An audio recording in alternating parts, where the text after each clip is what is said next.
উৎসবের মরশুম পেরিয়ে গেলেও এখনো পর্যন্ত বহু সবজির দাম আগুন। পেঁয়াজে হাত দিতে গিয়ে ছ্যাঁকা খাচ্ছেন মধ্যবিত্ত সাধারণ মানুষ। এছাড়াও একাধিক সবজির দাম তুলনামূলকভাবে অনেকটাই বেশি বলে অভিযোগ করছেন ক্রেতারা। অন্যদিকে বিক্রেতারা বলছেন চাহিদা অনুযায়ী জোগাড় নেই, সেজন্যই অতিরিক্ত দাম। আর লাগাতার এই অতিরিক্ত শাকসবজির দামে রীতিমতো নাজেহাল হয়ে পড়েছেন সাধারণ মানুষ।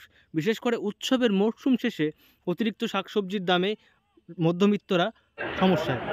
আমরা ডিস্ট্রিক্ট ম্যাজিস্ট্রেটের নির্দেশক্রমে বাজারে ভিজিট করছি, বার্নপুরেও করলাম, এখানেও করলাম।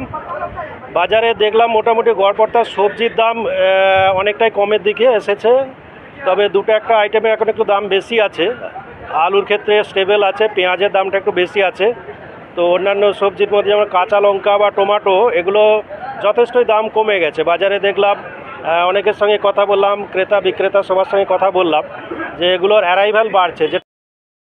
যদিও শাকসবজির দাম নিয়ন্ত্রণের মধ্যে রাখতে সরকারি আধিকারিকরা বিভিন্ন বাজার এলাকা পরিদর্শন করছেন, কথা বলছেন ক্রেতা বিক্রেতা সাধারণ মানুষের সঙ্গে, যাতে করে সাধারণ মানুষের কোনো সমস্যা না হয় সবজি বাজারে গিয়ে। সেই বিষয়টি নজরে রেখেই বিভিন্ন শাকসবজির দাম তারা জানতে চাইছেন। তারা বলছেন যে ইতিমধ্যেই অনেক শাকসবজির দাম অনেকটাই নিয়ন্ত্রণের মধ্যে এসেছে, আগের তুলনায় অনেকটা দাম কমেছে এবং কিছু কিছু শাকসবজির দাম এখনও অনেকটাই বেশি রয়েছে বলেও তারা জানিয়েছেন। যদিও কাঁচা লঙ্কা টমেটোর মতো যে নিত্য প্রয়োজনীয় জিনিসগুলি, সেগুলির দাম কিছুটা আয়ত্তের মধ্যেই এসেছে, তবে পেঁয়াজের দাম বেশিই রয়েছে এখনও পর্যন্ত। এবং তারা বলছেন আগামী 2 সপ্তাহের মধ্যে এই ছবিটার পরিবর্তন হতে পারে, কারণ ধীরে ধীরে শীতের সবজি বাজারে যোগান বাড়ছে, ফলে আগামী 2 সপ্তাহে যোগান আরও বাড়লে দাম অনেকটাই নামতে পারে বলে শীতের সবজি তার অ্যারাইভাল বাড়ছে, ফলে দাম কিন্তু আজকে দুটো বাজারেই দেখলাম দাম কিন্তু নিম্নমুখী আছে। তো আশা করছি আরও কিছুদিন 10-15 দিন পরে দাম আরও কমে যাবে, কারণ শীতের সবজিটা তখন আরও বেশি আসবে। অন্যদিকে অতিরিক্ত শাকসবজির দামের কারণে কার্তিক পুজোর সময় খিচুড়ি প্রসাদের আয়োজনের পরিকল্পনা অনেকেই বাতিল করছেন।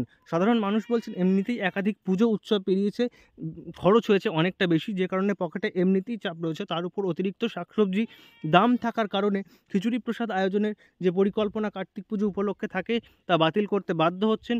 কারণ পকেটের উপর যে অতিরিক্ত চাপ রয়েছে, শাকসবজির দাম না কমা পর্যন্ত তা কমবে না বলেই মনে করছেন ক্রেতারা। অন্যদিকে বিক্রেতারা বলছেন যে যোগান বাড়লে ধীরে ধীরে এই দাম কমতে পারে এবং আগামী 2 সপ্তাহের মধ্যে দাম অনেকটাই নামতে পারে বলে আশা প্রকাশ করছেন সরকারি আধিকারিকরাও। আসানসোল থেকে নয়ন ঘোষের রিপোর্ট, লোকাল 18 বাংলা।